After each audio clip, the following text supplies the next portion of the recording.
আদর্শের জোরে হয়েছে। আদর্শ দেখে, মুসলিমদের চরিত্র দেখে, তাদের চারিত্রিক মাধুর্য দেখে, কোরআন সুন্নাহর প্রামাণ্যতা দেখে লক্ষ লক্ষ মানুষ ইসলাম কবুল করেছে আলহামদুলিল্লাহ, এখনো করছে আলহামদুলিল্লাহ। এখন যে সারা বিশ্বে মানুষ মুসলিম হচ্ছে, কোন জায়গায় মুসলিমরা গলার জোরে, তরোয়ারের জোরে ইসলাম প্রচার করছে দেখান দেখি। এখন কি বিশ্বে মানুষ মুসলিম হচ্ছে না? হচ্ছে কি না? পশ্চিমা সভ্যতায় মানুষরা মুসলিম হচ্ছে না? এখন কি আমরা যুদ্ধ করছি তরবারি দিয়ে? ওদেরকে ধরে রেখেছি, এই ইসলাম কবুল কর, এটা বলেছে? প্রিয় ভাইরা, এটা বলতে চাচ্ছিলাম, ফেরেশতারা বলেছেন রক্তপাত ঘটাবে আর ফাসাদ সৃষ্টি করবে। তারা কি সঠিক না ভুল? ফেরেশতারা সঠিক না ভুল? সঠিক। তারা কি গায়েব জানতেন? উত্তর না। তারা কিসের আলোকে বলেছেন? ওই যে বাসিরা, দূরদর্শিতা। জিন জাতি যা করেছে এরা তো তাই করতে পারে। আল্লাহ পাক কি বলছেন? আল্লাহ পাক বলছেন ইন্নী আ'লামু মা লা তা'লামুন, আমি যা জানি তোমরা তা জানো না। মানে আমার অনেক শুকরগুজার বান্দা থাকবে যারা আমার আনুগত্য করবে, আমার বিরুদ্ধে যারা করবে। আমরা ওই বান্দাদের অন্তর্ভুক্ত হতে চাই, আল্লাহ পাক কবুল করুন। এটা বলে রাখি, জান্নাতের 120টা কাতার হবে। কয় কাতার? 120 কাতার। এর মধ্যে 80টা কাতার হবে উম্মতে মুহাম্মাদের মধ্য থেকে। এবার আল্লাহ পাক আদম আলাইহিস সালামকে সৃষ্টি করলেন নিজ হাতে। সূরা সাদের মধ্যে আল্লাহ পাক বলেছেন খালাকতু বিয়াদাই, আমি নিজ হাতে ওকে সৃষ্টি করেছি। আল্লাহর হাত কেমন সেটা ব্যাখ্যা করার দরকার নাই, এগুলো নিয়ে চিন্তা করতে যাবেন। আল্লাহ পাকের মতোই কারোর সাথে সাদৃশ্যপূর্ণ নন। আল্লাহ পাক এবার আদম আলাইহিস সালামকে সৃষ্টি করে নাম শিক্ষা দিলেন। ওয়াল্লামা আদামাল আসমাআ কুল্লাহা, এই মহাবিশ্বের যত জ্ঞান আল্লাহ পাক আদম আলাইহিস সালামের শিক্ষা দিলেন। সুবহানাল্লাহ। এখান থেকে দলিল পেলাম আমাদের পিতা বানর থেকে হয় নাই, আমাদের পিতাকে আল্লাহ পাক সৃষ্টি করেছে। আমাদের পিতাকে কে সৃষ্টি করেছেন? আল্লাহ রাব্বুল আলামিন। তাও আবার নিজ হাতে, মানে কি? ভালোবাসা দিয়ে, ভালোবেসে, মহব্বতের সাথে। এই খলাকতু বিয়াদাই, আমি নিজ হাতে সৃষ্টি করেছি, এই কথা মানুষ ছাড়া, আদম আলাইহিস সালাম ছাড়া অন্য কারোর জন্য আল্লাহ পাক বলেন নাই। অন্য সবার জন্য আল্লাহ পাক বলেছেন ইদা আরাদা শাইআন আইয়াকুলা লাহু কুন ফায়াকুন। যখন আল্লাহ পাক কিছু করতে চান খালি বলেন কুন হও, ফায়াকুন, হয়ে যায়। ওখানে আল্লাহ পাক বলেন নাই সাগর সৃষ্টি করেছে হাত দিয়ে, এই গ্রহ নক্ষত্র সৃষ্টি করেছে আমার হাত দিয়ে। আল্লাহ পাক এমনটা বলেন নাই। আদম আলাইহিস সালামকে আল্লাহ পাক কত মহব্বত করেন, আল্লাহ পাক বলছেন যে আমি তাকে আমার নিজ হাতে সৃষ্টি করেছি। আজকে তোমরা শেখাচ্ছ মানুষকে আস্তাগফিরুল্লাহ, যে মানুষ বানর থেকে হয়েছে। কত বড় কুফরি, কত বড় শিরক, কত বড় লজ্জা। নিজের সম্মান মানুষ নিজের হাতে নষ্ট করতে পারে, নিজের সম্মান নিজে নষ্ট করতে পারে। আমাদেরকে আল্লাহ সৃষ্টি করেছেন আদম আলাইহিস সালাম থেকে। তারপরে যান, শুধু সৃষ্টি করেন নাই, আল্লাহ পাক সমস্ত নাম শিক্ষা দিয়েছেন। নাম মানে এখানে শুধু নাম, মঙ্গল, নেপচুন, প্লুটো এগুলো না। নাম মানে হচ্ছে জ্ঞান। নাম মানে কি? জ্ঞান।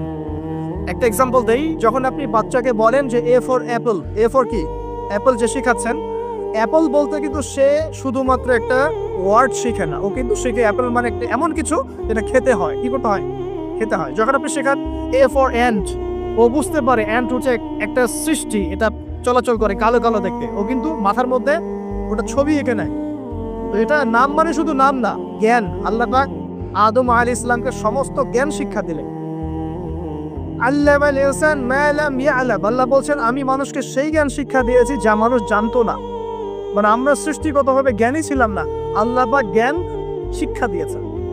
কোন জ্ঞান শিক্ষা দিয়েছেন? যে জ্ঞান ফেরেশতাদেরও ছিল না। বলেন সুবহানাল্লাহ। আল্লাহ পাক জ্ঞান শিক্ষা দিয়ে ফেরেশতাদের সামনে নিয়ে গিয়ে বলছেন তোমরা এই নামগুলো বলো দেখি। ফেরেশতারা বলছেন লা ইলমা লানা ইল্লা মা আল্লামতানা, আল্লাহ আমাদের তো সেই জ্ঞান নাই, যা আপনি শিখিয়েছেন অতটুকুই জানি, এর বেশি জানি না। এবার আল্লাহ পাক বলছেন ইয়া আদম আম্বিহুম বিআসমাইহিম, আদম তুমি সব নাম বলে দাও দেখি। আদম আলাইহিস সালাম সমস্ত নাম দর করে সব বলে দেন। আমাদের পিতা জ্ঞানী ছিলেন না? ছিলেন না। আল্লাহ পাক নিজে তাকে জ্ঞান শিক্ষা দিয়েছে। আর আমরা বলছি মানুষ আস্তাগফিরুল্লাহ অন্য প্রাণী থেকে আসছে। সুবহানাল্লাহ। কত অদূরদর্শী মানুষেরা, কত সুদূর প্রসারী একটা কুফরি মতবাদ। এবার আল্লাহ পাক আদম আলাইহিস সালামকে বলছেন তুমি নাম বলে দাও, তিনি সব নাম বলে দিলেন। এবার গিয়ে আল্লাহ পাক ফেরেশতাদেরকে বলছেন এবার তোমরা একটা কাজ করো, ইয কুল্না লিল মালাইকাতি ইসজুদু লি আদম, তখন আল্লাহ পাক বলছেন আমি ফেরেশতাদেরকে বললাম তোমরা সবাই এখন আদমকে সিজদা করো। বলে সুবহানাল্লাহ। কত সম্মান আমাদের পিতা। মহাবিশ্বে ফেরেশতাদের সামনে আল্লাহ পাক তাকে সিজদা করালেন ফেরেশতাদেরকে দিয়ে। ফাসজাদু, সবাই সিজদা করলো, ইল্লা ইবলিস। কে সিজদা করলো না? ইবলিস। এখানে একটা বিষয় মনে রাখেন, আমাদের পিতাকে কিসের কারণে সম্মানিত করা হয়েছে? শারীরিক গঠন, চেহারা সৌন্দর্য, টাকা পয়সা, রিজিক, কোনটার কারণ? এইটাই মনে রাখবেন। মুসলিম উম্মাহ যদি আজকে সারা বিশ্বের নেতৃত্ব দিতে চায়, সবাইকে জ্ঞানী হতে হবে, জ্ঞানের বিপ্লব ঘটাতে হবে। বলেন সিনহা, বলেন আমিন। এই জ্ঞানের বিপ্লব ঘটাতে পারলে ইনশাআল্লাহ মুসলিম উম্মাহ আবার সেই জায়গায় যাবে যেখান থেকে আমরা এসেছি। জ্ঞান ছাড়া আমরা কিছু করতে পারবো না। আর এই জ্ঞান মানে শুধু একমুখী শিক্ষা নয়, জেনারেল শিক্ষা, ইসলামিক শিক্ষা, এই দুটাকে হারমোনিয়াসলি কম্বাইন্ড করতে হবে, করে এমন জ্ঞান অর্জন করতে হবে যে জ্ঞান দিয়ে বিশ্বকে আমরা চ্যালেঞ্জ করতে পারি। এটাই এই বিশ্বের সবচেয়ে বড় চ্যালেঞ্জ এখন। মুসলিমদের সবচেয়ে বড় চ্যালেঞ্জ এখন এটাই, ইসলামিক শিক্ষা এবং জেনারেল শিক্ষাকে একত্রিত করে এমন প্রজন্ম তৈরি করা যে প্রজন্ম আগামী দিনে উম্মাহকে নেতৃত্ব দেবে ইনশাআল্লাহ। এই একটা কাজ যদি কেউ করে যেতে পারে, আল্লাহ পাক তৌফিক দেখ, আমরা দোয়া করে আল্লাহ পাক এমন নেতা আমাদের উপরে নিয়ে আসুক যারা এরকম প্রজেক্ট লঞ্চ করতে পারে।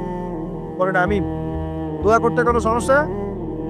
অথবা যদি কেউ হাল না ধরে, আল্লাহ পাক যেন এমন কিছু মানুষ তৈরি করে দেন যারা এই জ্ঞানতাত্ত্বিক বিপ্লব নিয়ে কাজ করবে ইনশাআল্লাহ। এটা সবচেয়ে ইম্পর্টেন্ট কাজ এখন। না হলে আজকে থেকে 20-30 বছর পরে এই প্রজন্মকে আপনি আর খুঁজে পাবেন না। দেখবেন এমন প্রজন্ম চলে আসছে যারা বলবে আল্লাহর সাথে আমাদের কোনো সম্পর্ক নাই, নামাজ করবে না, রোজা রাখবে না, যাকাত দিবে না, আল্লাহকে চিনবে না। দেখে নিন, আমরা দোয়া করি এমনটা না হোক, কিন্তু যদি আমরা হাল ছেড়ে দিই এখন, এমনটাই হবে। এটা খিদিরের দৃষ্টিভঙ্গিতে আপনাদেরকে বললাম, জ্ঞানতাত্ত্বিক রেভলিউশন দরকার।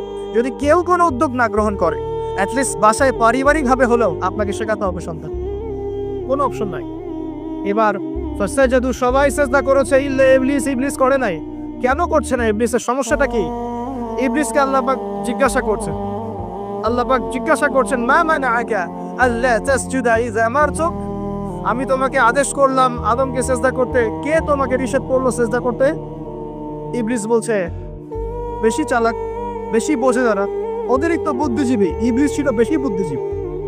ইবলিস ছিল কি? অতিরিক্ত মাত্রার বুদ্ধিজীবী। আছেন আমাদের সমাজে এরকম কিছু মানুষ। ও বলছে, খালাকতানি মিন নার, আমাকে সৃষ্টি করেছেন আগুন দিয়ে। আগুন তো সুপিরিয়র মাটির চাইতে।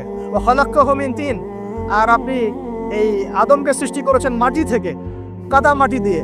আমি কেন আদমকে সিজদা করতে চাই? যুক্তি, অতি যুক্তিবাদী, অতি বুদ্ধি। আল্লাহ পাক বলছেন, ফাখরুজ মিনহা ফাইন্নাকা রাজিম, এখান থেকে বের হয়ে যাও, তুমি অভিশপ্ত। ফাইন্না আলাইকা লা'নাতা ইলা ইয়াউমিদ্দিন, আমার আদেশ লঙ্ঘন করার কারণে কিয়ামত পর্যন্ত তোমার উপর লানত, অভিশাপ বসবে।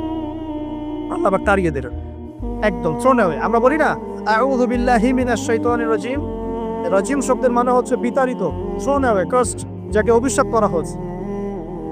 এবার ভালো করে শোনেন প্রিয় ভাই, ইবলিসের এই স্টেটমেন্টগুলো শোনেন। এবার ইবলিস বলছে,